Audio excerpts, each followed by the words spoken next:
It now, please check. 1, 2, 3, 4. Everyone's fine? Thank you.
Who's got the hand at Oklahoma?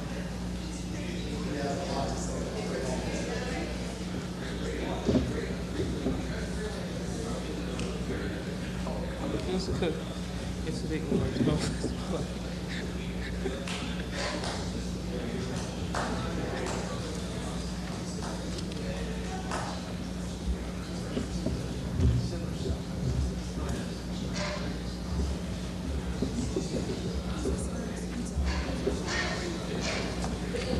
Can I bring this right back?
Good morning. Welcome to Mayor Andrew Young's daily media briefing. Before the mayor comes in, we have a little 3-minute presentation for you. Please let me introduce to you Mr. James Williams, Brian Joyce, Ron North, who are the homeless men from Austin, the Street People's Advisory Council, Roxanne Elder of the Austin Sane Freeze, and Dr. Vion McReynolds of the Texas Alliance for Human Needs. The mayor will follow them. Thank you. Thank you. My name is James Williams, and I'm with the Street People's Advisory Council, SPAC. We're in Austin, Texas, and we're a high-pressure group. We put pressure on providing, we put pressure on providers that are dragging their feet. Homer is our mascot, and he's our goodwill ambassador here to the convention. We're here to bring attention that there's a growing population of homeless people and that there's a need for this to be public, and we're hoping that it gets on the floor.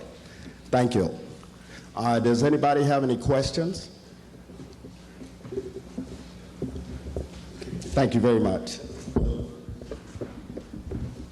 I'm with Sane Freeze. We started working with the Street People's Advisory Council around a Build Homes Not Bombs, talking about transfer of military spending into human needs, specifically into housing and affordable housing issues and homelessness. There's also an affordable housing bill before Congress that we are trying to gain attention to here in Atlanta. The Street People's Advisory Council, the homeless men, were on the floor last night talking to delegates, trying to raise the issue of homelessness and make it a priority issue with the Democratic platform. Homer has been designated as the goodwill ambassador for the homeless. He started out in a hostage situation, being threatened to be eaten as a little gosling by the street people in Austin. We have a town lake that runs through our city, and during the winter, folks were concerned that the geese and the swans were not getting enough food and wanted city council to do something, and they decided to take a hostage and really make people pay attention to the folks who are homeless and hungry in Austin.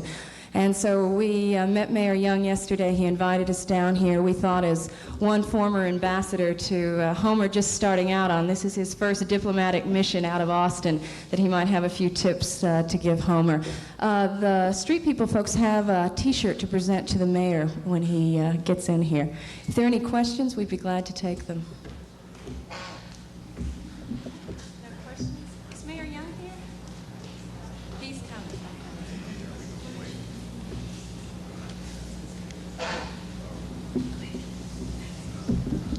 We'd like to impinge upon the press to get the story out there, because we're thankful that you come, but the only way that we're going to really get the information out is that you publish it, and that's why we're here. Homer's been designated as the Goodwill Ambassador and the Minister for Public Information, and he's been doing a real good job of getting us out there into the press. And with your help, we can get the homeless issue and get some major legislation through this Congress and through the different states across by publicizing the issue. And so I'm hoping that you'll pick up on the story and maybe tell some other people that, you know, Homer's going to be here. We're going to be down in the free speech area at 1 o'clock today and also tomorrow. And understand the day is Homeless Day, and so we're going to be down there with Homer trying to get the issue out there. And thank you for your support.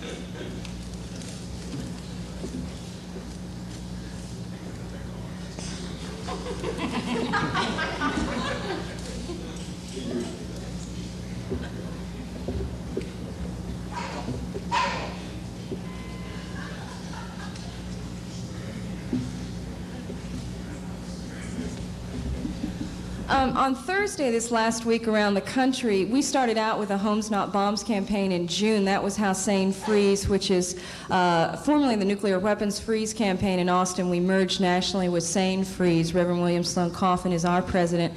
And on July 14th, this last Thursday, in 70 communities across the nation, there was a Take Off the Boards action where people, homeless people, physically took off the boards of abandoned houses and moved in. And in Austin, 3 men and a goose moved into an abandoned house owned by the University of Texas that has been encroaching upon a black neighborhood and just next door for the last few years.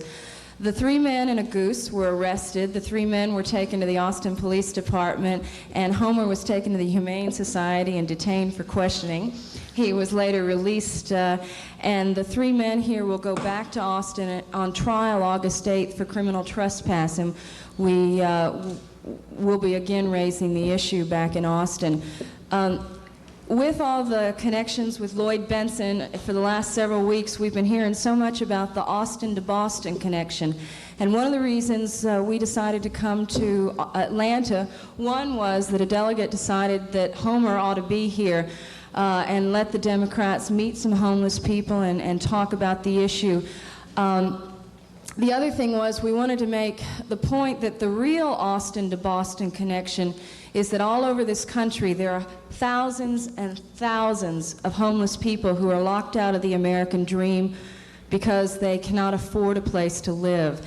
And so we'd like to bring that connection up, that really is the Austin to Boston connection. And then unless something is done, there's a growing crisis in this country that is going to impact every single city in every single state, and we want to make sure that something's done about it. Y'all may have been hearing about the economic bust in Texas. We're in the worst economic depression since the 1930s, and the folks who were on the edge a few months back have really fallen off of it with the bust. So anyway, we're here in Atlanta to raise the issue of homelessness and the need for legislation on affordable housing. And I think I see Mayor Young coming.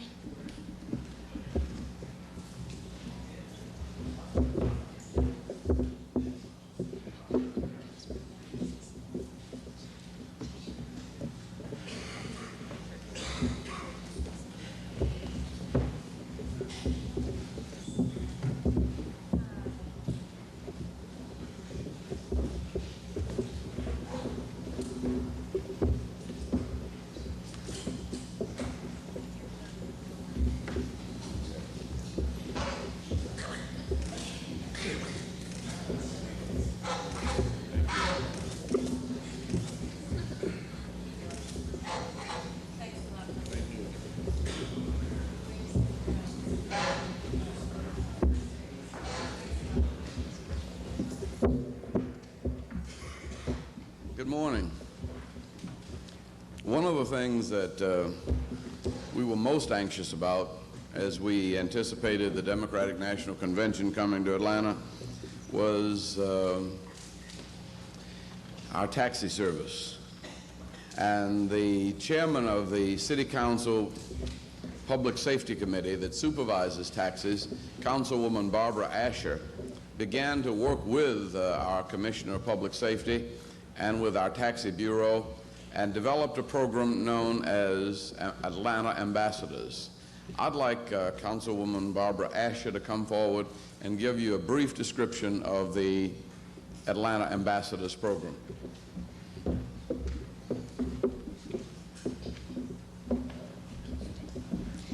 Thank you. Good morning.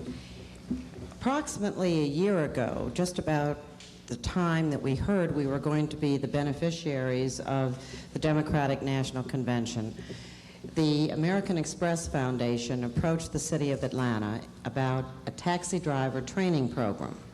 It sounded like a good idea because I think taxis throughout this country are very often open to criticism. We began working with the taxi drivers that long ago, launched our program officially on March the 1st with a gala luncheon at the Hyatt Regency, sponsored by the business community. During the course of time, we raised over $150,000 from businesses in Atlanta to help support this program. The first class kicked off on March the 26th. We had a goal of trying to train 1,000 drivers prior to July 18th, the opening of the convention. We trained our 1,000th driver on June the 26th, and we now have trained over 1,100 drivers to be Atlanta ambassadors. The program basically is in 3 parts. We try to teach the drivers courtesy and professionalism, getting them to understand that working smarter is not something that they should not do, but it will put more dollars in their pockets. We have a segment on geography and route planning, and an extremely important segment on driver safety and self-defense, basically. There's a segment on teaching drivers how to avoid being held up, being robbed. It has been extremely well received. We anticipated, because it is a requirement for licensing in the city of Atlanta, that we would have approximately 40 drivers a week, those whose licenses were up for renewal. Instead, we have had 100 to 120 drivers a week attending the classes. They are encouraging each other to come, and I think those of you who've had an opportunity to ride in our taxis this week will see the fruits of our labors and will be greeted by very professional Atlanta ambassadors. Thank you very much. Yes, I'll be happy to. Yes, ma'am. Hi, I'm Monica Guy with WSB-TV here in Atlanta. First of all, I've got a couple of things about the taxi drivers. I have heard some complaints from drivers that despite all the training they went through, the system is so different now that the convention is in town that they're just getting negative attitudes from police, and it's very difficult to get through the congested areas of town, and they don't think that the training program did them much good. Do you have a response to that? Well, the training program is not designed to do anything other than to give them the tools to function more professionally. We are not going to be able to, in a very brief class, teach them to be London taxi drivers. What we can do is provide them with the workbook and the tools to learn how to work better and smarter. I think this week is very unique for everyone in the city, not just our taxi drivers. But I can't remember any time in my years in Atlanta where I've seen so many taxis actually riding around with folks in them instead of being lined up in the bullpen. Do you all have any figures on accidents? I was downtown a couple of days ago. Taxi driver hit one of our visitors. She was taken to the hospital. A lot of these drivers are not used to driving, if they're from Atlanta, in congested streets like that with so many people coming through. How much of a problem has that been? Have there been a lot of accidents? I have had no reports on numbers of accidents involving taxi drivers.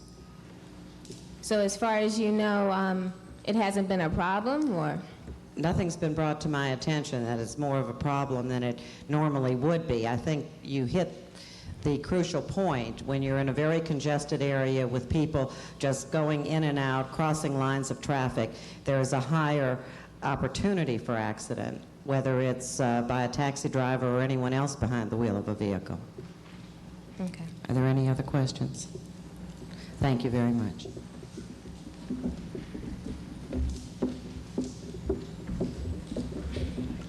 Thank you very much. If there are any questions for me about the week's activities, if you'd go to the microphone and identify yourself, we'd appreciate it. Mr. Mayor, Paul Crawley with Channel 11 News here in Atlanta. What's your assessment or response, if any, to the police situation involving some gay activists who were out at the demonstration area on Monday evening? And also, follow-up to that is your promise to make an appearance out there, whether in fact you're going to do so today. The situation on Monday occurred, I think, and actually I think we're hoping that we can get some of the footage from Channel 11, because I understand that you have it on tape. And what we want to do is go over this with representatives of the gay community and the police and see if we can't determine exactly what happened. In general, I think the police have acted with great restraint, and I am very pleased with the overall conduct of our law enforcement community. On that particular occasion, I don't know what happened. But I think if that's an indication of the kind of manners that occurred, I can understand them on a hot day getting a little out of hand. Mr. Mayor? Chris Duncan with Southern Voice newspaper. On the matter of Monday afternoon with the lesbian and gay activists, now then, there were charges that over a third of the officers present were not wearing badges and did not have name tags on. Do you have a response to that? Do you know why they weren't wearing them? Do they plan on wearing them in the future? I don't know, and I think that there have been several meetings yesterday with representatives of the gay community and the police department, and I think if that's the case, they should be wearing their identification. Now, they're also wearing, I think, some protective covering over their uniforms, and I don't know what the explanation of that would be. Okay, and then as a follow-up, going back to Sunday's melee, do you see that Commissioner Napper will have to revoke anyone else's First Amendment rights to rally throughout the rest of the convention? Have you increased the police force? Well, I think that what we started out trying to do on Sunday was hopefully to address the situation with a strong, visible police presence. But what we meant by strong would be 20, 25, 30 officers, which would be sufficient under almost any demonstration situations. We had a presence of 100,000 people in Piedmont Park, and 8 officers present. If the intention of the demonstrators is to demonstrate peacefully, 20 officers would be more than adequate. There was not an intention to demonstrate peacefully. There was an intention to demonstrate violently, and 20 police officers were not sufficient to contain several hundred persons who did not intend to obey the law. So that we basically suspended the rights of this one group and attempted to negotiate a situation that would avoid violence and a disruption in the city. From that time on, that's what brought out the large contingency of police officers in riot gear. It was the experience of Sunday that basically created the kind of attitude and the kind of police approach that occurred on Monday. We're going to do what we have to do to protect everybody's rights. Yeah. Well, I mean, I'm personally having trouble understanding how you can say that you were surprised when you were officially warned last Thursday that threats had been made through Commissioner Napper's office that something was going to happen, and it got way out of hand. And how, where did it break down? Where did the channel of communications break down? Well, we've had big demonstrations here before. Yeah. We've had demonstrations with the Klan without incident. We have demonstrations of the anti-Klan without incident.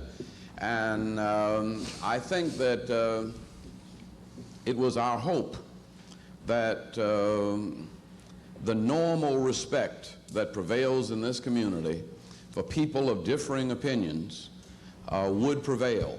When it was obvious that that was not prevailing and that there was an intention to provoke a reaction and confrontation, we reacted accordingly.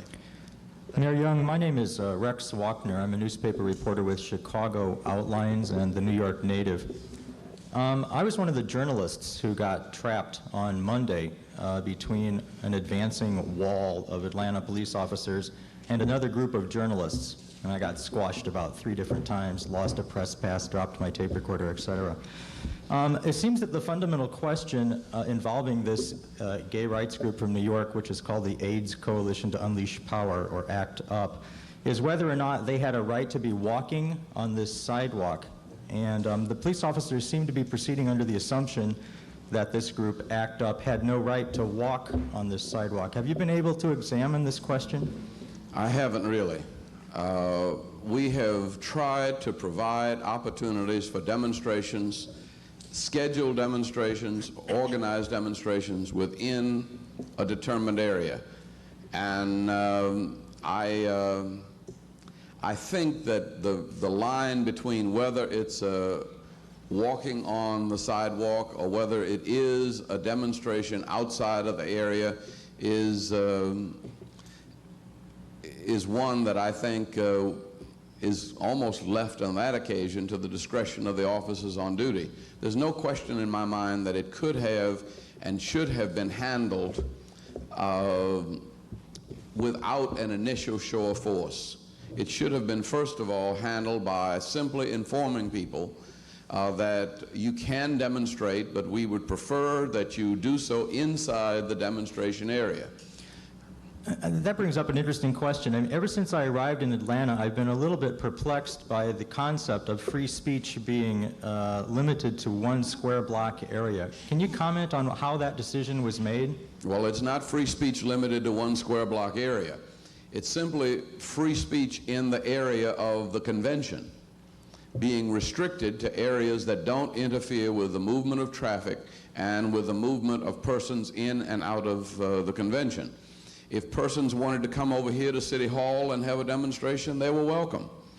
But in order to accommodate people trying to appear in the area of the news media at the Democratic National Convention, we created a space as close to the Democratic Convention as we possibly could.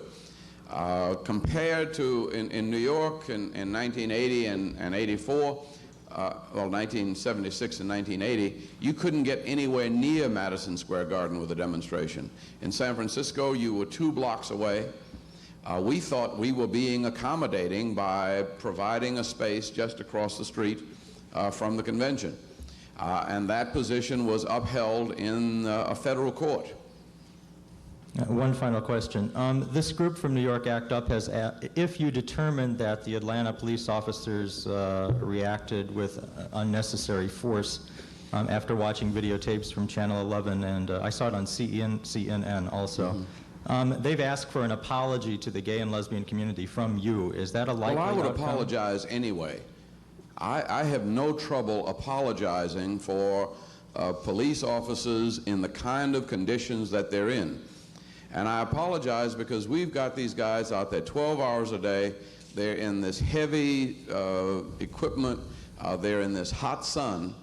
And I think it's very easy to understand that, that somebody, for reasons that I don't understand, operated on too short a fuse. And I extend my apologies to the gay and lesbian community. At the same time, I really have been very, very proud overall of the conduct of our law enforcement community. We've asked them to function in ways that are far above and beyond the normal course of duty. And they have done so with great restraint, and I think with great efficiency. And I think you can't put these things in isolation. If you had a normal gay lesbian demonstration on any other day in the city of Atlanta, it would have been handled totally different. When you put it on a day that occurs immediately after a confrontation with the Ku Klux Klan and what seems to me to be a kind of a left-wing fascist group, if that's not a contradiction in terms, then you come right behind that with another kind of confrontation with which they had to deal. And it's understandable that there could be, in that sort of situation, some breakdown. Thank you. Mr. Mayor, Ray Kluka from Etc. magazine here in Atlanta. 2 of the requests from the ACT UP people were that they meet directly with you. I know there were meetings that took place yesterday with Shirley Franklin and with Commissioner Napper. And also that, well, first of all, are you willing to meet with the activists? I have no problem meeting, but let me just say, when you call yourself ACT UP, you're not going to get very far with me on that. And because if you come in here to act up at a time that we're trying to elect a president, I'm not going to be very, very hospitable. And I have all the sensitivity that I can muster. See, and we just, on the day before the convention started, had heartstrings which raised $500,000 for research and treatment of AIDS patients. And we are about the business of fighting and containing AIDS, but we're not encouraging the kind of behavior that will divide and stir up our community. We already are sensitized. What this kind of demonstration is doing is alienating people. And if AIDS is a disease, and we're treating it like a disease, and we believe basically that an acquired immune deficiency syndrome is a disease that's not peculiar to the gay community, you have no priority on disease. The common cold is an immune deficiency syndrome. And it's our position in the city of Atlanta that we have to get this entire community behind fighting this disease. We've done the best we can with the Center for Disease Control. We have had, for 3 years in a row, we had 80 corporations pulling together 3 years in a row. We started out with just a few of us, my wife and I co-chairing it. We gradually, the second year, we built it up till it was 8 corporate sponsors. This year we had 80 corporate sponsors. And what I see you doing with ACT UP is messing up what we're trying to do. And what we're trying to do is solve the problem of AIDS. And we're not trying to defend anybody's lifestyle, and I don't want anybody messing with my lifestyle. That's not the government's business. It's not the business of the press.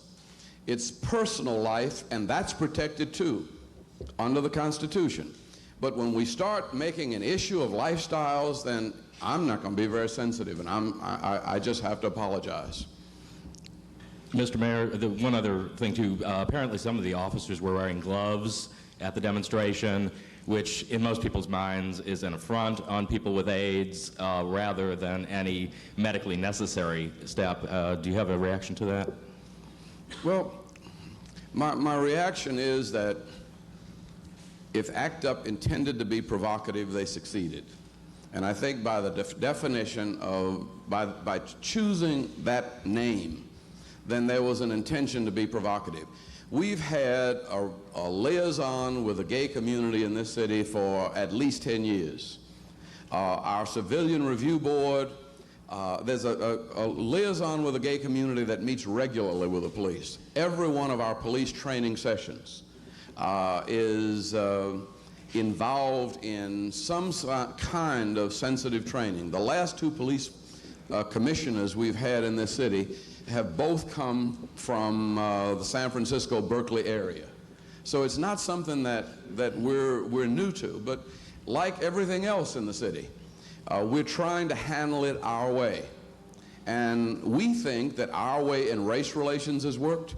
We're trying to handle labor relations in ways that are consistent with an Atlanta style of people cooperating and reconciling differences and working together. And we'd really like to have your help in working out an approach to the whole question of AIDS. But I think that we're far from perfect. We have a long way to go. But the problems we have with the gay community, for the most part, involve the police in protecting members of the gay community from assaults that come from people from outside the city. And so it's been a constant struggle for us, but I think we're making significant progress, and we just appreciate your understanding and support. But you have my apologies if we have not been sensitive enough. Mr. Mayor Young, my name is Hampton Pearson from WBZ TV in Boston. I'd be interested in your reaction to Reverend Jackson's speech to the convention last night. Also, in your own mind, where does the whole event fit in the civic and political life of this community, and also in the context of the civil rights movement, so much of whose history was made right here?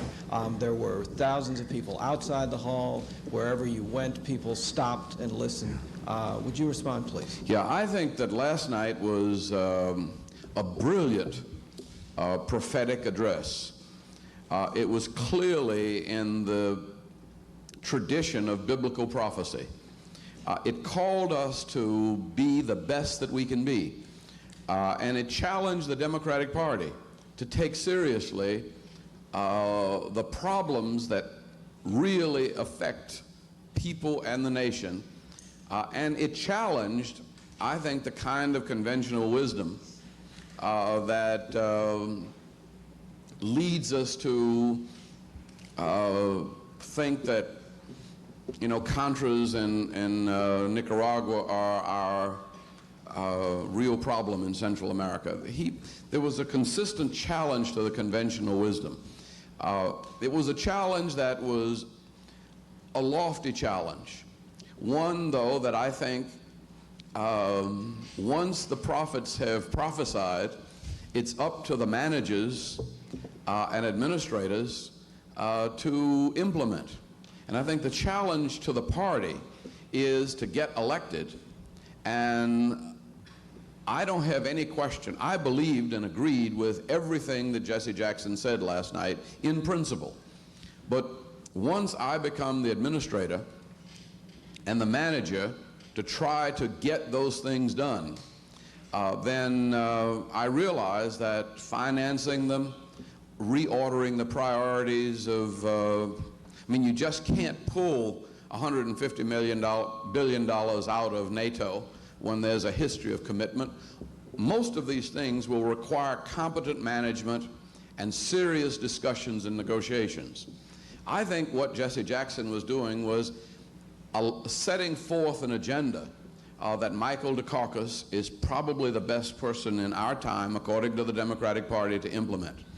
And I think that when we put those two together, and then I think you're going to see this party leaving here with greater unity and a greater capacity to fulfill and live up to that kind of Jesse Jackson challenge, but it's going to do so in a way that is politically responsible to our treaty commitments, to our allies, and to the security and safety of the globe on which we all live. One follow-up. So, number one, you think the unity that we've been seeing since about noon on Monday is real, and it is not a political marriage of convenience born out of desperation to recapture the White House? No, I do think it's real. But I think there's nothing more real than our desperation and need to capture the White House. And I think the same sort of desperation that we felt around the nomination of Judge Bork. People felt personally threatened. Black people felt personally threatened. White people felt personally threatened. Judge Bork was the kind of judge that was going into folks' bedrooms, defining their relationships to each other. So everybody felt personally threatened, and you had a political groundswell that, against all of the conventional wisdom, defeated Judge Bork. I think that's what we're seeing mounting up against George Bush. And I would say that given the kind of response we've had here in Georgia, which I think is typical of the South, I think a Dukakis-Benson ticket, one, will get Jesse Jackson support, but as important, if not more important, it will have Tom Murphy's support in Georgia. It will have Sam Nunn's support. It will have White's Fowler's support. It'll have Governor Joe Frank Harris' support. It'll have my support. It'll have the support of every mayor in the state. And that we can carry Georgia. I think we can carry, I'm certain we're going to carry everything from Virginia to Texas. And the only two states I have any question about are Florida and Tennessee. And that's because I suspect Bush might nominate a vice president from Tennessee. Thank you. Tony Dorsey, WSOC in Charlotte. Jesse Jackson talks about the locked out. Well, a lot of people joined the crowd last night outside the Omni.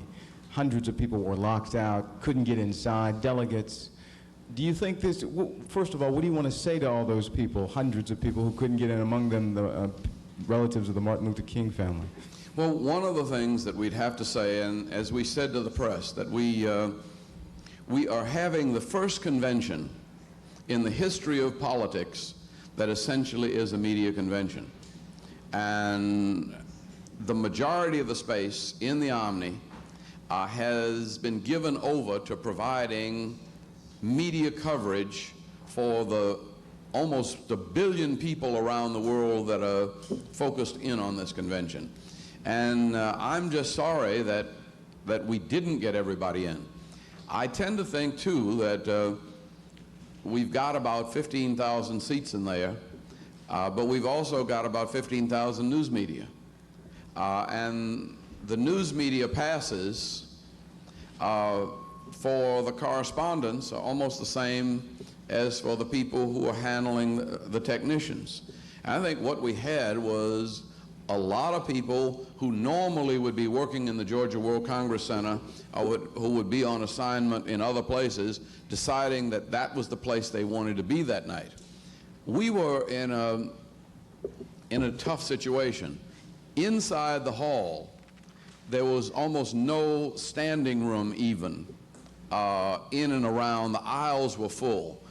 You could not see in the perimeter around the Omni, and I maybe shared in a calculated decision that rather than risk, well, first we were closed by the fire marshal.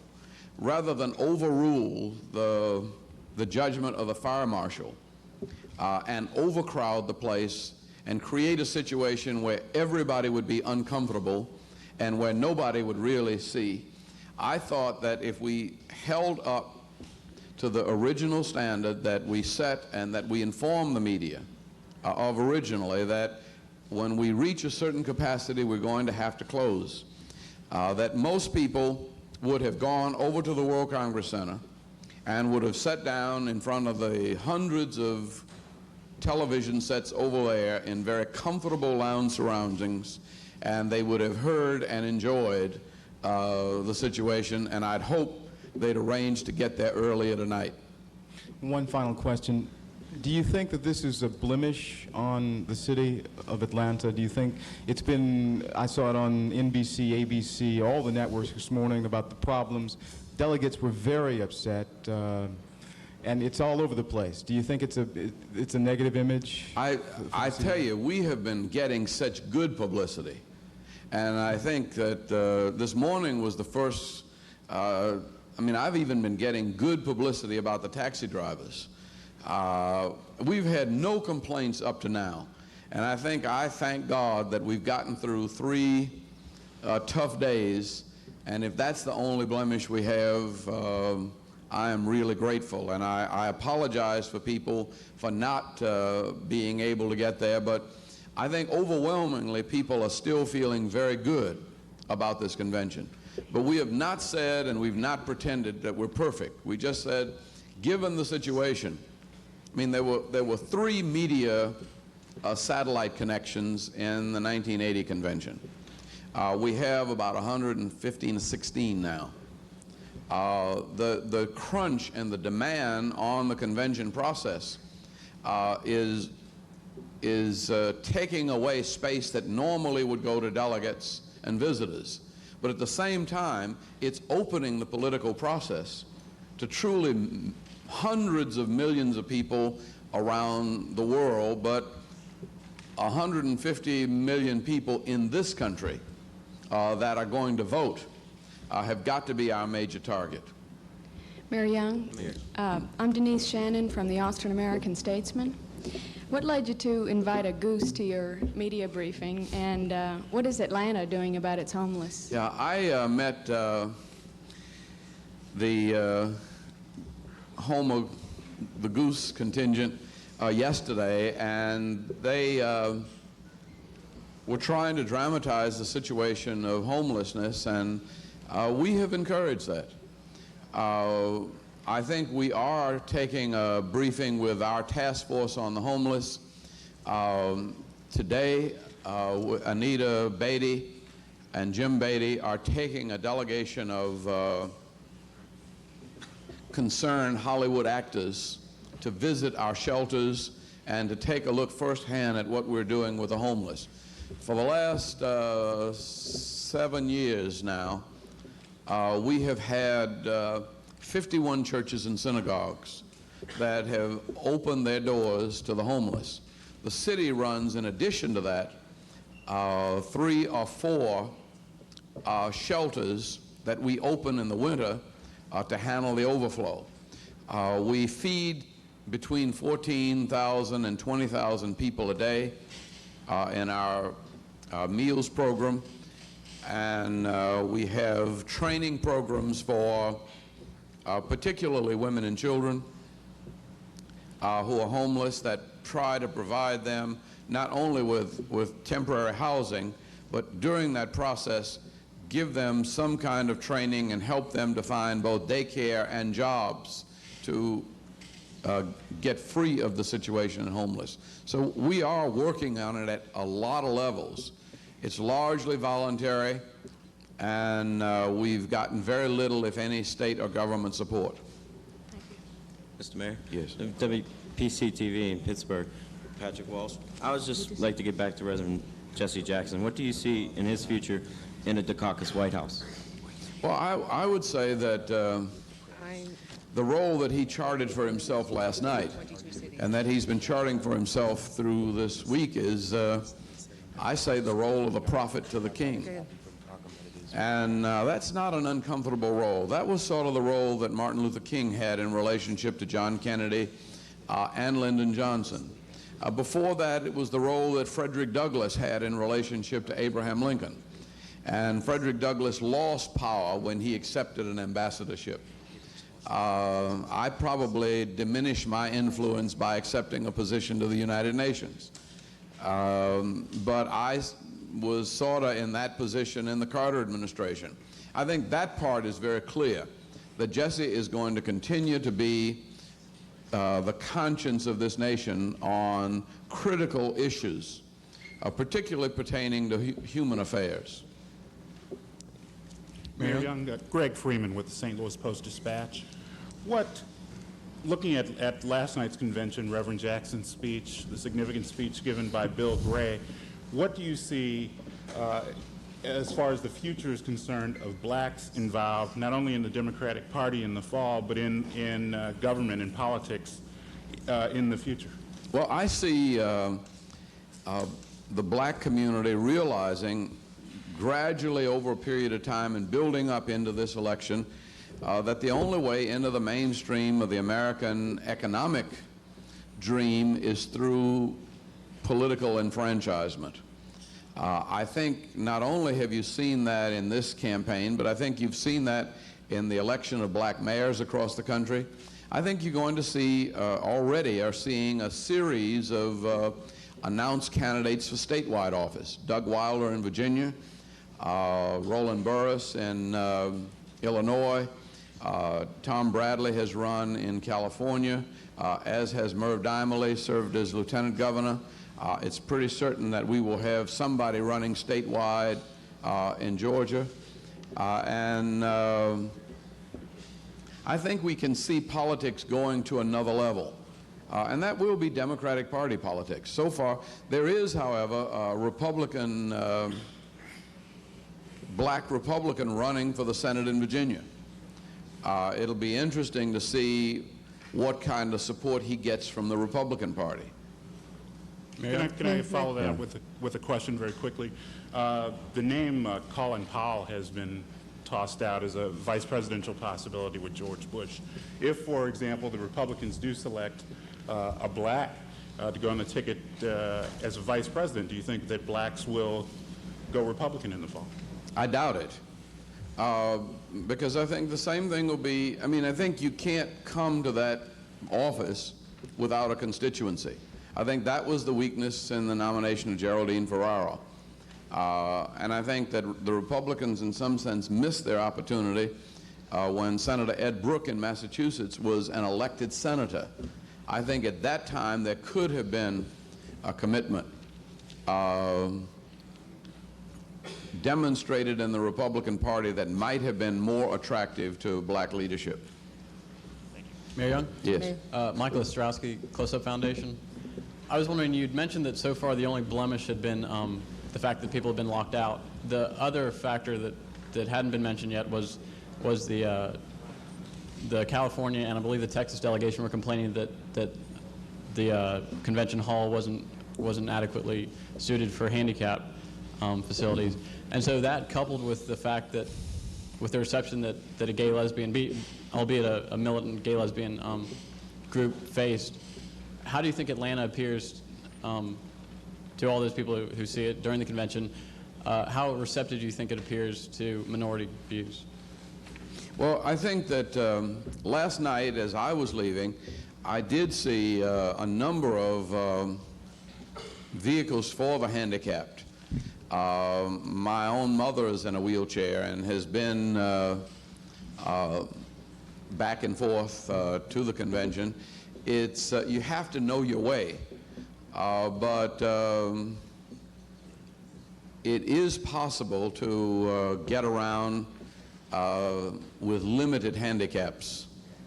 I mean, it's wheelchair accessible if you know where you're going and know the direction. But one of the problems we have with all this television equipment is that they pasted over a lot of the labels. So even I go in the Omni and have been going in there every, couple of times a month for the last 10 years, and I've been getting lost simply because it has changed so dramatically to accommodate the media. Yes. Mayor Young, I'm Vivian Shapiro, Gay Cable News. We would like to know how you're going to implement a civilian review process in relationship to the act in nonviolent kissing. Is there going to be a civilian review process of what happened that day? I think that is something that we can determine, and if there is a request for a civilian review. I believe a request was made yesterday. Okay. Then I'm sure that request will be honored. And will there be a report issued back on it? The report would be issued back, yes. But now I have appointed a civilian review panel. We attempted to get a broad base of representation from the community, and but I don't really control or influence the outcome of the views there. So I don't have any idea what they might discuss or think. Do you have any feeling that the reaction of the police might have come from just basic homophobia, fear, and tension? Sure, no question about that. But that's something we work on. But I would contend that we've been training police particularly to protect the homosexual community against violent assault. Police are committed to protect people against violence, and they're trained to do that. And they're trained to, to certain levels of tolerance. But that was a strain on the tolerance, not only of the police, but of this community. And I don't know that it was simply the fact of kissing, but when you put that in the context of AIDS, and when you put that in the context of all of the other things that we're trying to do in the community, well, if the intent was to strain our level of tolerance, it succeeded. Are the police educated on AIDS? They are. Thank you. Mr. Mayor? Yes. Drawing from your diplomatic experience in the Carter administration, I was wondering if you had anything to say about the recent developments in the Persian Gulf, and whether you think the Iranians are sincere in their wishes for peace, and whether you think the Iraqis will respond to that. Yeah, I think this war has just about, they always say that when people fight till they've had enough. And I think they've just about destroyed everything they can destroy amongst each other. And I guess that it's difficult because there are we did not have good relations with either Iran or Iraq before this conflict occurred. And in some ways, unfortunately, but in this case, fortunately for the United States, well, unfortunately, that there's nobody else in the world that has any power, has sufficient power and credibility to take on a major conflict like this and influence it. Thank you. I have a follow-up for that. What do you think will be the role of the Persian Gulf Task Force if there is peace in the region? I think the Persian Gulf will continue to be a region of strategic interest and concern to the United States and Europe. I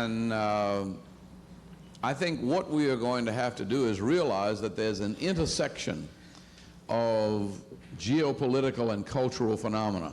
All of our defense security was geared toward a kind of geopolitical confrontation with the Soviet Union.